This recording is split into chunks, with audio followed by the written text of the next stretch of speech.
Example of a player taking the initiative themselves, something that couldn't be coached. Do you think that's something that's really important when you go into the game tomorrow night, that you guys, act on instinct and show what you can do? Yeah, I think the manager, he calls them magic moments. He always talks about them, someone delivering a magic moment. And I think in that game against Madrid, obviously, I was able to produce 2 free kicks, which were incredible. But tomorrow night, a semi-final, it's set up for someone else, to maybe get that magic moment. Hopefully it's me again. But you're going to need a moment of magic to win a game. And as a team, we're going to need that. So, yeah, tomorrow night, hopefully we can deliver something special. In every game, or every knockout game PSG have played, they've they've thrown the opposition to under an onslaught for the first 30. I mean, how does that change your approach, your thinking on it? Yeah, we're not going to change the way we play for anyone. We have a way of playing, the way of how the manager wants to set up and go. And if he says that's the way we want to play, we're not going to go out there and do the opposite. We're going to do exactly what he wants us to do. And I think tomorrow night, no way we're just going to go out there and sit back. We're here to win the game. We're here to make a statement. And like I said, we want to get to the final. So we need to be ready to go and do that. There's always been lots of talk about your position as a number 6 and number 8. But do you feel in the more advanced...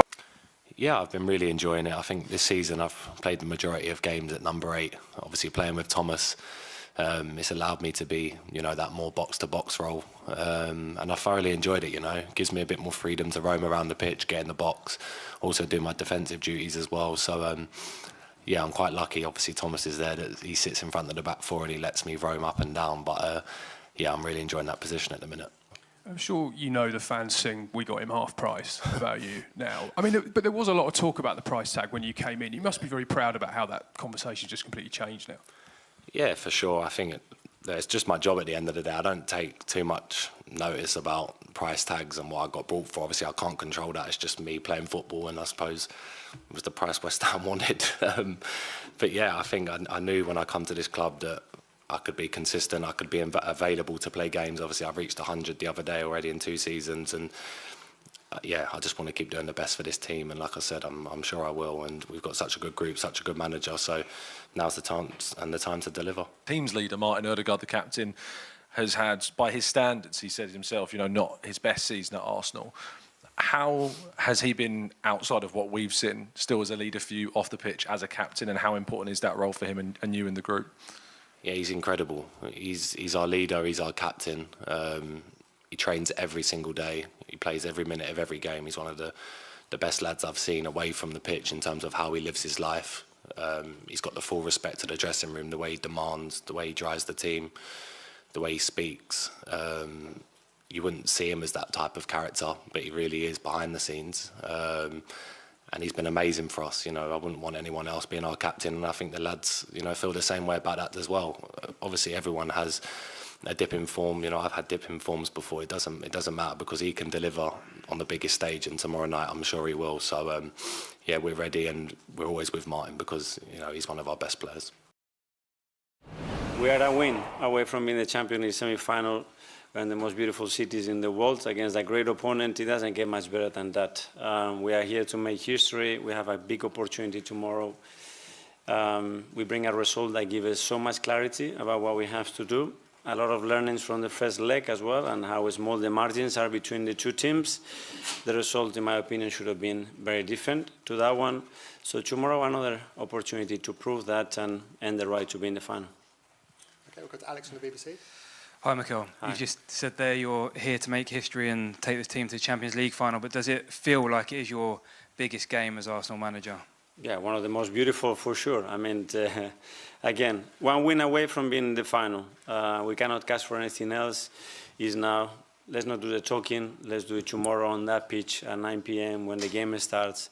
Show our best version and win the game. Okay, John, Radio 5. Mikel. Hi. However, as you'll well be aware, history is against you. So what is it going to take to turn this round? Again, a lot of the things that we did in the first game, better, more consistently. If we do that, the probability for success will be very, very close to us. We are more than capable. We've done it in Europe against a lot of odds. Probably nobody would say that we'll be in this position. So that was against history as well. So let's make our own history. Gary from Sky Sports. Mikel. Hi. Luis Enrique on Thursday will be 55 years old. He says he's looking forward to an extra special present this year with his team making the Champions League final. How determined are you? I know he's an old colleague of yours, but how determined are you to spoil his birthday? Well, being better than them. We're going to have to show that tomorrow. We know what we can do. We show it in the first leg as well in many moments, apart from the first 15 minutes when we have some difficulties and understanding why. And tomorrow, as I said, full clarity, what we have to do, how we have to do it, and how much we have to embrace and enjoy this moment to get the best out of ourselves. I think that tells you everything you need to know.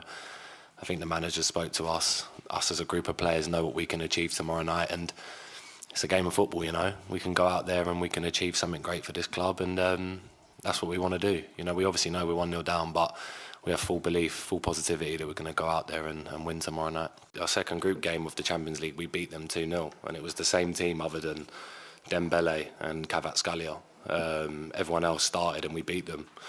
So there's no fear. Like I said, I think probably the goal inside 3 minutes probably shocked us a little bit, shocked the atmosphere a little bit. But once we found a foothold in the game again, you know, and we started creating chances, like I said, the goalkeeper made some amazing saves. We fully believed that we could beat them. Obviously, it wasn't meant to be, but we've seen enough and we know enough as a team that tomorrow night we can do something really, really good, and we definitely believe that we belong at this level.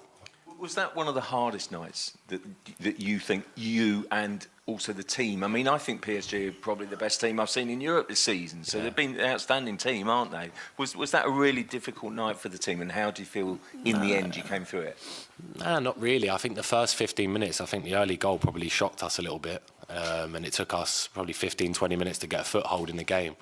But once we started keeping the ball a little bit and started to create some chances, and obviously Donnarumma made some amazing saves, we had full belief. And then second half, obviously there was a little blip, probably 10 minutes to go, where they hit the crossbar, and we'll put one wide. But we had some massive chances as well. So I think tomorrow night it's going to be a really good game. And like I said, we're really positive and we have full belief we can come here and do something special. Talking there about looking forward, and of course we're looking forward, but just look back quickly. I've watched both of your free kicks in the first leg against Real Madrid about 100 times. How often have you watched them? Probably about the same, to be honest with you. Yeah, it was a special moment, obviously, them two goals. Just the fact it was back-to-back, you know, it was the first one and then the second one straight after. I'm not sure I'll probably ever do that ever again, to be honest with you. But it was a real special moment, and obviously to help the team get through. Yeah, it was, to be honest with you, I'm still speechless. Like, when I look back at them, it's just incredible. So, yeah, hopefully maybe tomorrow night I can get another one. Let's see. When you scored your 2 free kicks